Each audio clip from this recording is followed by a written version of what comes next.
श्री राधे, श्री राधे, श्री राधे। आइए आज की दिव्य सत्संग को श्री गुरु की चरण वंदना के साथ शुरुआत करते हैं।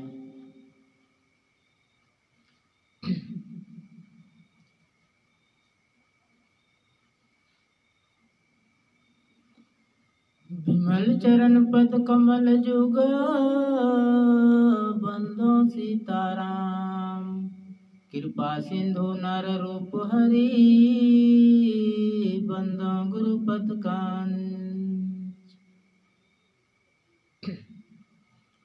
विमल चरण पद कमल जुग बंदो सीताराम, कृपा सिंधु नर रूप हरि बंदो गुरुपद कंज। गुरु की चरण वंदना करते हुए हम एवं आज का सत्संग के आगे बढ़ा। सत्संग रूपी गंगा में डुबकी लगाते हुए अपन जीवन के धन्य और कृतार्थ करब। आज की पहली भागवत की सत्संग गंगा में अपने जीवन को कृतार्थ करेंगे, डुबकी लगाकर जीवन को धन्य बनाएंगे। यही प्रसंग पर आधारित आज का ये सत्संग वीडियो है। आज आध्यात्मिक जगत से जुड़ा प्रश्न है, जिसमें अनेकों तरह के प्रश्न आते रहते हैं। जिस प्रकार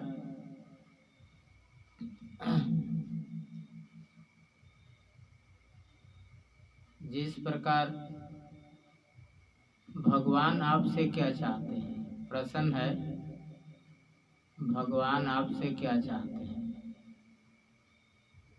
देखिए, भगवान इस भाव के सब्जेक्ट हैं जो कोई भी चीज ना चाहकर भी वे प्रेम के भूखे हैं। जिस प्रकार हम लोग मंदिर जाते हैं, अनेक तरह के मिठाई, केला, नारियल, पुष्प, सेव, संतरा इत्यादि पर विशेष देखा जाए तो भगवान भक्तों के गुण देखते हैं, भक्तों के प्रेम देखते हैं। जिस प्रकार विदुरानी ने श्री कृष्ण को निवेदन किया और बुलाए, तो विदुर के घर जाकर कृष्ण ने केले के छिलके खाए। और वही कृष्ण जब दुर्योधन के घर गए, वहाँ मेवा, मिष्ठान इत्यादि बना हुआ था, पर वहाँ उन्हें पसंद ना किए। क्यों? क्योंकि उनके अंदर में सद्भावना नहीं थी, अच्छे विचार नहीं थे, अच्छे गुण नहीं थे, प्रेम की कमी थी। इसलिए आओ विदुरानी के घर में गए, उनके हृदय में प्रेम था, मन गंगा के समान निर्मल। वैसे को ही भगवान पसंद करते हैं। जिस तरह हम मंदिर जाएं और मेरे मन में यदि कपट भरा है, तो हम एक क्यों नहीं 10 नारियल चढ़ा लें, तो ये भगवान स्वीकार नहीं करेंगे। इसलिए उनकी यह मर्जी है। भगवान स्वयं भक्तों के मन की बातें या उनके गुण को देखते हैं। भक्त कितना प्रेम हमसे करता है, ये भाव को भगवान चाहते हैं। राम ही केवल प्रेम प्यारा, जान ही जो जान निहारा। मतलब प्रेम के भूखे हैं भगवान। चलिए अगला प्रश्न फिर से हम लोग देखेंगे। भगवान से प्रेम कब करना चाहिए? भगवान से प्रेम किस अवधि में करेंगे ताकि भगवान रीझ जाएंगे? भगवान से प्रेम करने की अवधि बचपन से ही है, क्योंकि जब इस शरीर का अचानक ईश्वर के घर चल जाना, इसका कोई गारंटी नहीं है।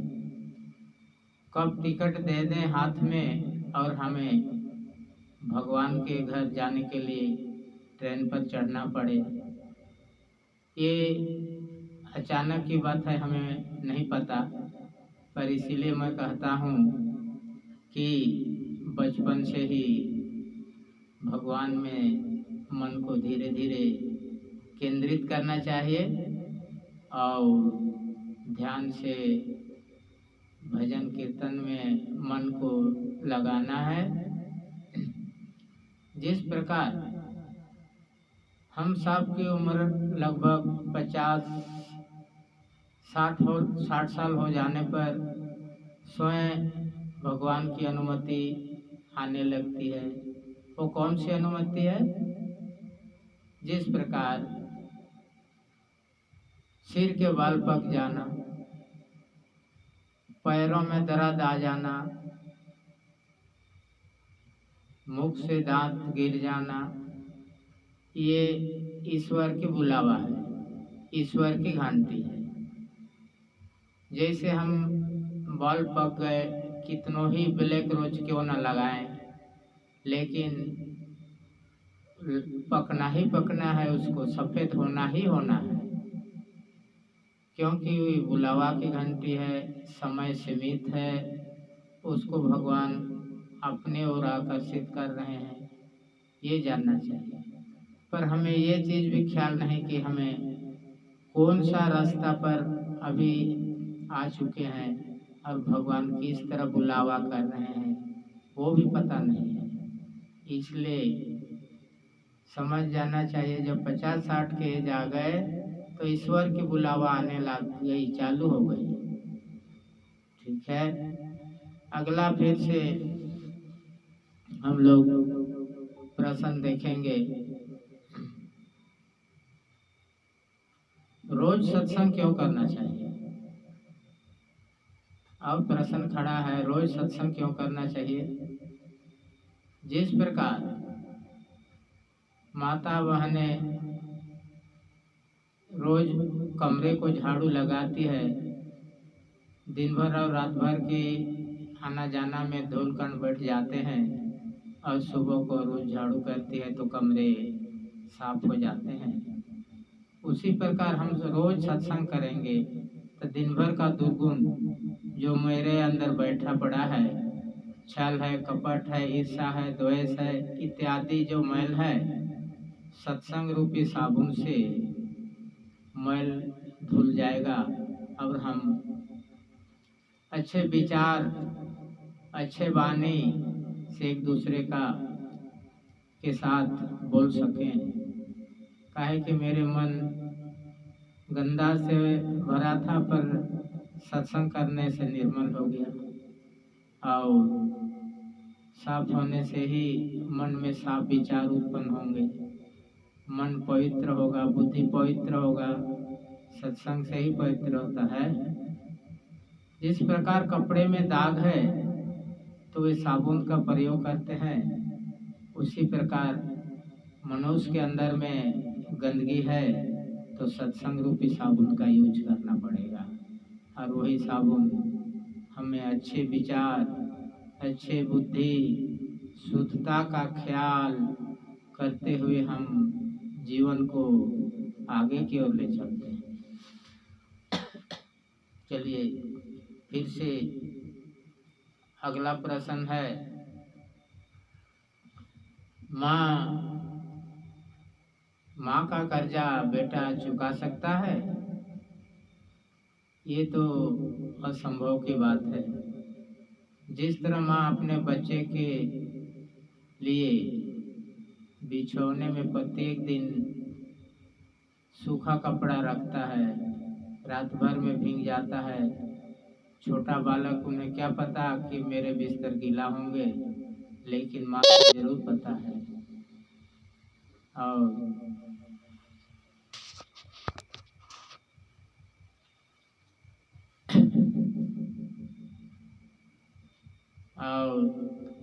माँ को उन्हें पता होता है कि मेरे पुत्र गीले बिस्तर पर सोए हैं, तो उन्हें सूखा कपड़ा वहाँ पर देने का प्रयत्नशील करते हैं और रात भर उन्हें सुलाने में मदद करते हैं। लेकिन वही लड़का जब उम्र ज़्यादा बढ़ जाने पर गीला में सोने का मन नहीं करता। इसी से साबित होता है कि माँ का कर्जा बेटा कभी भी नहीं चुकाएगा। माँ के अंदर दया, प्रेम, करुणा, ममता इत्यादि भरा पड़ा है, लेकिन पुत्र के हृदय में ये सारा व्यवस्था नहीं है। चलिए अगला प्रश्न फिर देखते हैं। भगवान को क्यों याद करना चाहिए? आइए, हमारे गिरधर गोपाल जो हैं, राधा रमन हैं, इनको क्यों याद करना चाहिए? हर मिस्त्री अपना लाइट में ही बनाता है कोई सामग्री, हथौड़ा लिए, कुटासी लिए, बनाने का सामग्री ले, लेकिन मेरे परमात्मा, मेरे कृष्ण एक माँ के गर्भ में अंधकार में बैठ करके स्वयं निर्माण करते हैं। एक जगह ऐसी जगह है जहाँ पर कोई लाइट का व्यवस्था भी नहीं है, उसी जगह पर स्वयं भगवान बैठते हैं और मनुष्य के अंग का पूरा आँख, नाक, कान, मुंह इत्यादि के पार्ट को सही जगह पर फिट करते हैं। ऐसे मेरे गिरधर गोपाल हैं। हर जीवन के गर्भ में ईश्वर बैठते हैं और सही करके बाहर संसार में भेजते हैं। ऐसे भगवान को मैं याद करता हूँ बारंबार। चलिए अगला प्रश्न फिर से हम लोग लेते हैं।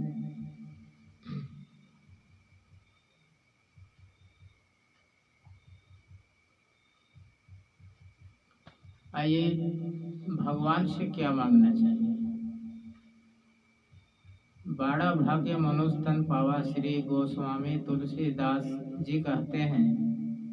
ये थोड़ा सा पुण्य देकर, ऐसे परम परमात्मा है मेरे राधा, थोड़ा सा पुण्य में रीझ जाते हैं और उन्हें हमें 84 चक्कर से मुक्ति दिला देते हैं और मनुष्य तन घोषित कर देते हैं। जिस प्रकार पूतना मौसी को भगवान ने थोड़ा सा पुण्य देखे। कौन सा पुण्य? जब पूतना मौसी आई बालक को दूध पिलाने, सज धज के सुंदर बन के, भगवान तो स्वयं समझ ही गए थे कि इन्हें मेरे हमसे ही जो है सो लड़ाई करने आ रहा है, मुझे जहर देगा, मारेगा, दूध पिलाएगा, सारे चीज को भगवान जानते थे। फिर भी जब पूतना पहुंची तो भगवान आंख बंद कर दे। क्यों की आंख बंद?